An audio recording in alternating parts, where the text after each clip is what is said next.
Andrew Yang is about to blow up. You heard it here first. Mark my words and mark your calendars. His time has come. This is Problem Solver Politics. I'm your host, Cardinellis, with Cody the Oracle. Hey, everybody. And just as Victor Hugo said, there is nothing more powerful than an idea whose time has come. And the debates last night prove that Andrew Yang's time has come. And we can go through a bunch of data. We can go through a bunch of post-debate analysis. We can do all of that. But the truth is, the top three are falling stars, even though one of them you think statistically is rising based off the performance yesterday, won't be that way. I am about to show you exactly why Andrew Yang, in my opinion, is about to explode. This is not a sycophantic fanboy video. This is not a data-driven analysis. Well, no, it is very data-driven analysis, but this isn't just like pure emotional rhetoric. This isn't pure emotional rhetoric, but we are about to lay out the strongest case that I have ever seen for the fact not for the fact, but I should say for the potential of a gigantic increase in Andrew Yang's notoriety and success, both in polling and in fundraising data. And it goes back to tried and true fundamental principles. Just like Victor Hugo said, you know what? Boom. Nothing's more powerful than an idea whose time has come. Let us not forget it's misattributed to Mahatma Gandhi. Donald Trump has done it. Hillary Clinton's done it. Sarah Palin's done it. It's actually an Andrew Klein quote from 1914. But first they ridicule you. First they ignore you. Then they ridicule you, and then they attack you and want to burn you, and then they build monuments to you. Or in other words, first they ignore you, then they laugh at you, then they fight you, then you win. Okay? So what's going on is on the debate stage last night, I'm not the only person that believes this. Okay? Chris Hayes said this on MSNBC, that tonight Elizabeth Warren looked annoyed and angry at anybody that attacked her and showed that she can't handle the heat.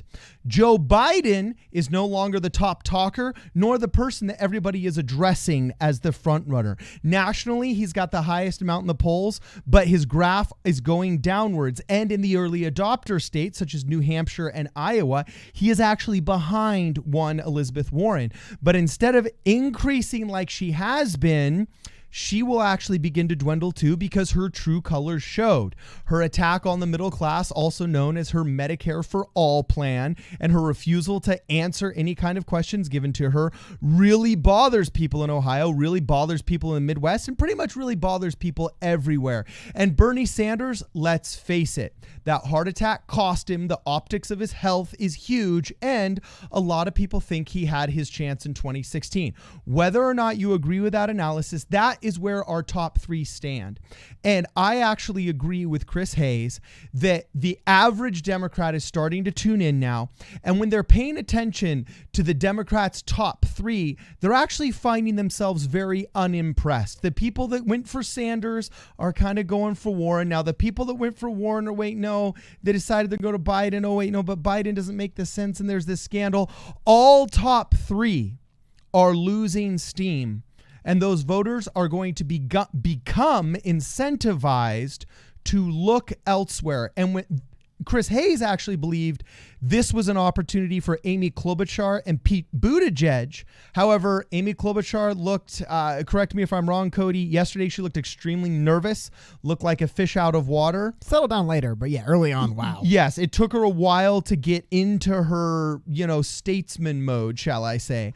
And then Pete Buttigieg, the big problem with Pete Buttigieg is that nobody can think of any kind of inspiring idea or policy proposal when they think of Pete Buttigieg. When you think of Bernie Sanders, you think of him pioneering Medicare for all. When you think of Andrew Yang, you think of UBI, Universal Basic Income. There's a lot that you think of when there's certain candidates on stage. Even Marianne Williamson. You're thinking of, the Orb Gang and peace and healing through love. And with Tulsi, you think anti-war. Pete Buttigieg does not evoke any kind of substantive argument Sure, there's a lot of people that tune into the identity politics of his candidacy. Oh, the first LGBT candidate. Oh, the first gay president. Oh, the potential to make Chasden the first gentleman, or whatever you want to call it. That's exciting for a certain population, but it's not substantive, it's identity. And the first person that seriously comes up with big time substance, okay, is Andrew Yang, and this is where the polling data shows and supports this. He is now 9% in a major poll, which he's never been before. When we started our podcast, he could only break 1%. And on top of that, okay, let's go back to the quote that first they ignore you, then they laugh at you, then they fight you, then they win. Andrew Yang has gone through being ignored by all major news outlets. So he could only do podcasts and radio interviews. Then they laugh at you. He had a couple of these kind of, oh, look at this guy who's got this funny idea that's running for president, like he's Vermin Supreme 2.0. But that got him on Fox and got him on the major channels. And believe it or not, Fox and Tucker Carlson were the only ones that actually treated him nicely. Tucker Carlson actually agreeing with him, but he was still kind of like a sensation candidate, okay? So first they ignored him, then they laughed at him. Then they fight you, then you win. And we know that Andrew Yang is one step closer to winning. Why? Because they're starting the now they fight you phase.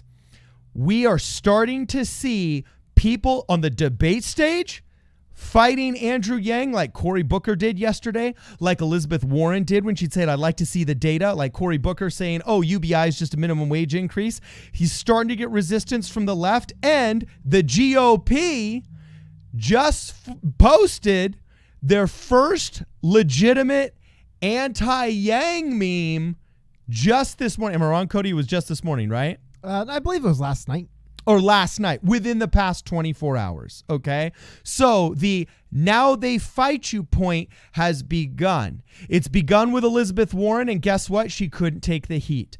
Andrew Yang seemed to take the heat pretty well. Had the moderation been different, he probably would have been able to rebut a lot of their claims as well. But Andrew Yang is on the rise. His time has come. The time to strike now, Zach Grumman, Andrew Yang, Yang Gang, is literally upon us now. Cody, where do I go wrong? I'm sorry, that was a very long opening monologue. Yeah, well, that's basically it, right? We're done. No. I know, but I mean, I don't think you're going wrong. Just there's still to be said. But I mean, it was one thing I want to talk more about was that I think what last night, and I think kind of to your point, really, right? So I say you didn't go wrong, but just more to your point. I think what happened last night was a lot of people realized, holy cow, we have no Democrat. Like, I think that's when a lot of people in the Democrat part of the media, Democratic Party, DNC, Democrat voters, I think last night was that eye opener of like, we have no one. Like, these so-called front runners. I'm just going to go through and play a few clips for you guys. Yeah. Now, this one, Kamala hasn't been considered a front runner for a while now. Even though she's self-declared as a top-tier candidate. But this was embarrassing. This was honestly one of the most embarrassing things I've ever seen in the debate stage. When it was happening in front of me, I didn't really realize. I'm like, is this really happening right now? Like, is she... It's happening. So here we go. It's a moment from the debate last night. For these big tech companies, when I called on Twitter to suspend Donald Trump's account, that you did not agree, and I would urge you to join me, because here we have Donald Trump, who has 65 million Twitter followers, and is using that platform as the president of the United States to openly intimidate witnesses, to threaten witnesses, to obstruct justice. It's not a threat when it's done to 35 million Twitter followers. Should be taken down. We saw in El Paso that shooter in his manifesto was informed by how Donald Trump uses that platform. And this is a matter of corporate responsibility. Twitter should be held accountable and shut down that site. It's a matter of safety and corporate accountability. Thank you. Senator Warren, you can respond. So, look, I don't just want to push Donald Trump off Twitter. I want to push him out of the White House. That's our job. Join me in saying that his Twitter account should be shut down. Let's figure out why is that we have had. Him off. She literally, when Kamala's going on her little rant right there, you can look at Elizabeth Warren's face. She's literally laughing at her like, oh my God. And then she goes, no, I'm not going to do it. So Harris, she's been out for a while, but Elizabeth Harris, man, this one stuck out to me big time. This isn't even that big of a gaffe, you could say, but just listen to me and tell me if anything stands out odd to you about this clip. Guess what? Why in God's name should someone who's clipping coupons in the stock market in fact, pay a lower tax rate? Yeah, the clipping coupons. That was one of the standout moments to me in the debate. Clipping coupons in the stock market. You asked me for boomer speech on that, and I told you, I said, that's not boomer speech. That's just people were telling me there's like a coupons and bonds. Maybe he was saying like you get your bond payouts so you don't pay taxes. I don't know what he was saying, but Biden's been struggling in this thing for a while. He's not going to lose because he said clipping coupons on the stock market, but it's just another instance of like, what is this guy even talking about? Beto, I love this.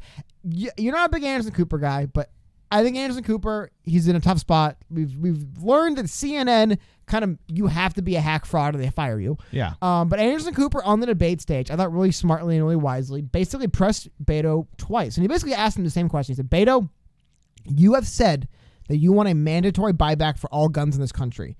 If people don't comply, will you send police officers to their house? Like you said in the past you think they will. If they won't. And Beto refused to answer the question. And I think actually Anderson Cooper asked him again and said, will you send armed men to people's houses to remove firearms in your mandatory gun buyback? Yeah. Basically saying, look, Beto, you've been saying this all over the place. You're saying it on Twitter, debate stage. Say it. I'm giving you your platform. He wouldn't say it. However, he goes on Morning Joe this morning. And on Morning Joe, when he's not actually on the debate stage, when there's not actually as much at stake, listen to what Beto says. Yeah, I think just as in any law that is not followed or flagrantly abused, there have to be consequences. Or else there is no respect for the law. Yeah. So, but I don't respect your gun buyback. I think there would be a visit by law enforcement to recover that firearm. Yo, and Vinny make and sure Tony, they're that going to go over and visit you know? So that it cannot be potentially used against somebody else. So there we go. So we have Beto O'Rourke, candidate that no one's considered the front runner for a while. But like I said, basically given 4 or 5 opportunities on the stage. So Beto, you keep talking about how you're going to take people's guns, and you keep saying they'll comply. What if they don't? He's like, well, they will. And if they don't, I believe they will. He gets on television the next morning and he says, well, if they won't comply, there'll be consequences. Police will be sent. Like, dude, I think Beto's one of those people. He's too dumb to realize, like, dude, Anderson Cooper was asking you that question because he was basically saying, fine, put your money where your mouth is, say that on stage. Yeah. And then he didn't say it on stage, and he gets off stage and says it. But anyway, we can keep going through. Yeah, I don't have a clip pulled up of it, but Elizabeth Warren was asked. I have an article for it. I don't have the clip right here, but I have an article to show you. Okay. And again, I like to use sources that you want to say that Vice News is biased. Sure, they're kind of a biased source. I'll take that. Are they biased against Elizabeth Warren? I didn't know they were biased against Elizabeth Warren. They fangirl her. Or they fanboy her. Don't know much about her. However, listen to this highlight deadline. Elizabeth Warren won't say the word taxes when she talks about Medicare for all. And it's creepy. She really won't. And during the debate, I don't have any clips pulled up for Bernie, but this wasn't a great Bernie show either. But Bernie even cut in at a point and said, look, I have no problem saying it. Your taxes will go up in the middle class. Ultimately, your health care comes down, so it balances out. Warren, will you say the same? Elizabeth Warren refused to say it. She was actually asked the question, I want to say 4 times in about a minute span. And time again, she literally refused. I'm trying to find it. Amy Klobuchar even says it. At least Bernie's being honest here. I think the American people deserve to know where we're going to send the invoice. Here's Bernie's actual quotes. Here we go from Bernie. I do think it is appropriate to acknowledge that taxes will go up. They're going to go up significantly. For the wealthy and virtually everybody, the tax increase they pay will be substantially less than what they're paying for premiums and out-of-pocket expenses. You could fact check or look into the numbers, but he's being honest, and he's saying, your taxes will go up. I believe, and I think he's being honest even saying, I believe it'll work out for you. Will it in the end? We don't know. But Elizabeth Warren won't even address it. And again, Anderson Cooper did the same thing. He literally stopped the show and said, okay, Elizabeth Warren, I want you to answer this question. Will it go up? Yes or no? And everyone hammered her for this. Pete Buttigieg hammered her for this. We heard it tonight. A yes or no question that didn't get a yes or no answer. But yeah, exactly what happened. Literally, she was called on by multiple people on Twitter that I loved. I can't remember who said this, so I would love to give attribution when I can't. But he said, Elizabeth, I have a plan, but no answer for you, Warren. Exactly. You know? And this basically just goes to my opening point. Well, one last thing. Just okay. Get there. 'Cause I think, and again, full disclosure, this reporter works for The Hill. Definitely a very pro-Yang outlet media-wise. There's bias in all media. I don't care. Hill's biased toward not the whole publication, but like Crystal Ball. And, I actually don't really care for much that The Hill has to say. Sajar, I believe, I don't know how I pronounce it. They're definitely pretty Yang gang. But get this, and this is they're not even Yang gang. They're just wannabe hipster progressives that have no real life experience. Crystal Ball has no real life experience. What is this slamming people? I'm just trying to show this. Well, everybody in the Yang gang loves her because she fanboys. He agrees with you. I can see. I'm so intellectually honest. When somebody sends something I agree with, I can still say this is coming not from a place of experience. Why not just be intellectually polite and just omit stuff like that? That's fair. Okay, fine, I disagree with her, but whatever. Anyway, he had a great point. To what you were saying. Andrew Yang has moved the Overton window so much, they are now debating UBI versus federal job guarantee in the Democratic debate stage. Truly remarkable. That's not even to take into account the fact that not only were they asked a question about automation and its place in displacing jobs, Joe Biden said, again, the fourth industrial revolution's upon us. Andrew Yang, when it comes to, and I think this gets to what your point, you're saying, is Andrew Yang going to explode? Like I said, we could pull up Twitter trends, we could pull up Google searches, we could pull up who won the post-debate polls on, Drudge Report and Vox and Daily Cost. We could pull up all this stuff. But I think what stands out more, they're saying fourth industrial revolution on the debate stage. They're talking federal jobs guarantee versus UBI on a debate stage. They're talking about, I have a clip here. Well, they weren't talking about it. They were demonstrating their ignorance thereof. But still, they're talking about it. And okay. I want this wasn't discussed. Okay, I want to say, I understand that it's not 100% fair. We are Yang friendly, and this is a Yang meme video, but just ignore the meme edits and look at the content. This is talking about automation and its place in the workforce. This is Yang having an exchange with Elizabeth Warren. Check this out. People are entitled to retire with dignity. Thank you, Senator Warren. I see this as an important question about I want to understand the data on this. Your time is up. I want to. I have the data. But there we go. I mean, Elizabeth Warren's looking at him and basically saying, and she basically admitted ignorance on the issue. If I knew more, maybe I have an opinion. It's like, well, I do know more. But my point being is, how can you prove Andrew Yang's making strides? Like you said, GOP taking shots at the guy now. I love this edit, by the way. How terrifying is Andrew Yang's tax plan? Or how terrifying is Andrew? We're going to put spider webs in little carts. That's how terrifying it is. Ooh, it should be like a clown in the corner. You know what I mean? But he is becoming, because as you said, there is no longer a front runner. There's no longer a front runner. So it's like, who was in the field out there? And Yang, I think, is emerged. Like you said, he's shifting the discussion, and he's starting to get people shooting at him. I think it's a good point. Yeah, I'll tell you this right now. As somebody that ran our local GOP social media, okay, that says a lot.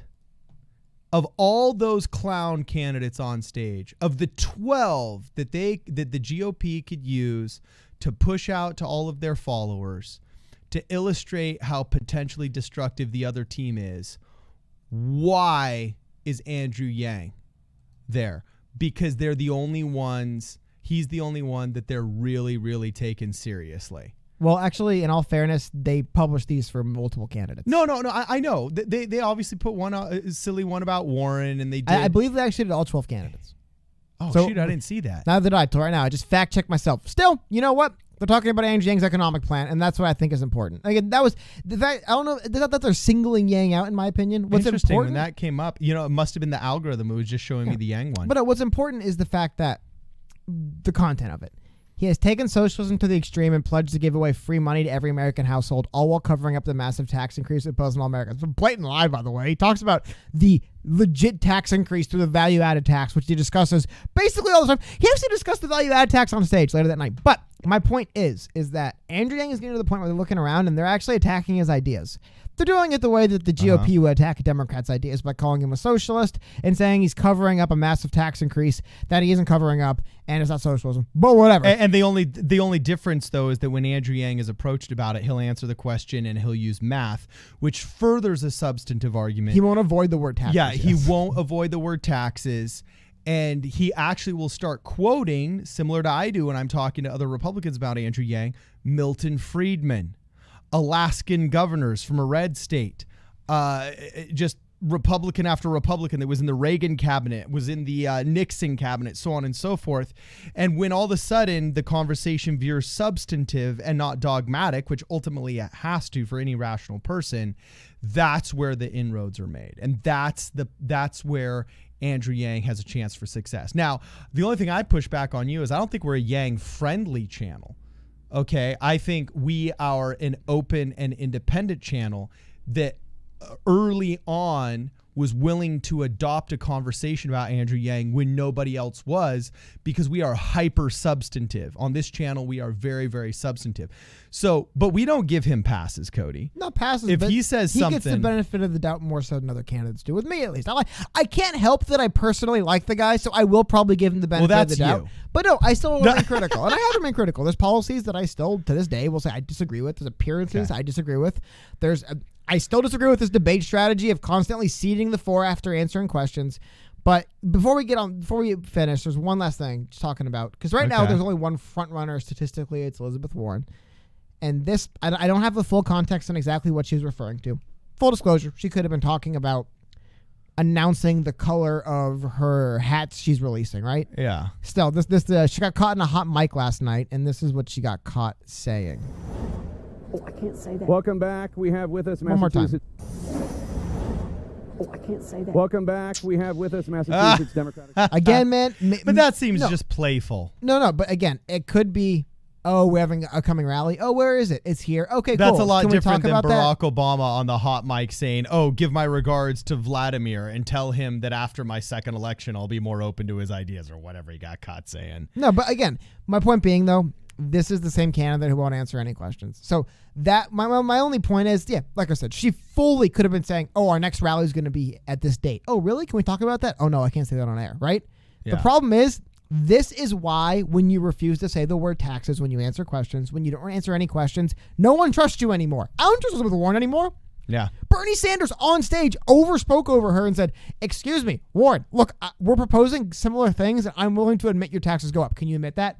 And they basically stopped the debate dead in its tracks to address this Elizabeth Warren not answering this question controversy, and she danced around the question until they basically gave up and moved on. And usually, when you do that, getting caught in a hot mic saying, I can't say that, looks a lot worse than when you appear a lot more truthful and honest on stage, is my point. Yeah, and that's why, if you can pull up that graphic again that we had from yesterday about the talk times that we were constantly monitoring during the Twitch stream as we were watching the debate, that's why this massive amount of talk time that Elizabeth Warren had over Biden and Klobuchar may not actually be a positive indicator for her campaign, because so much of that talk was fighting about minutia and things that made her look bad. Her and not her answering the same herself. question 4 times in a row. Yes. It eats up a lot of time when they stop the whole debate to say, Miss Warren, can you answer this question, please? Well, no. Miss Warren, no, seriously. Can you answer the question?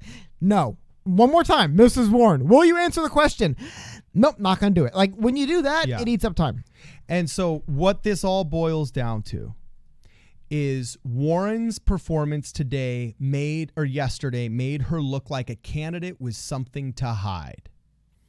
Biden's performances have all been lackluster and full of gaffes, fulfilling every one of the stereotypes that anybody could throw at Joe Biden, and did not really increase his game, probably drastically decreased it as it's already decreasing.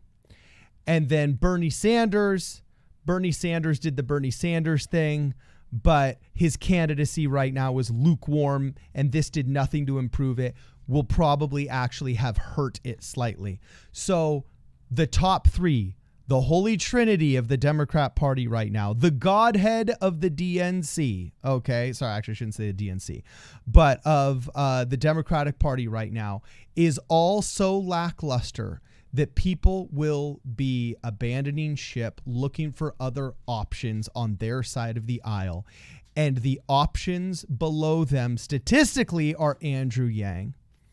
In the media's eyes, Klobuchar and Pete Buttigieg, who both are not going to be attracting people as much because their debate performances have not been stellar either, and they lack serious amounts of substantive argument. Nobody even knows what they stand for.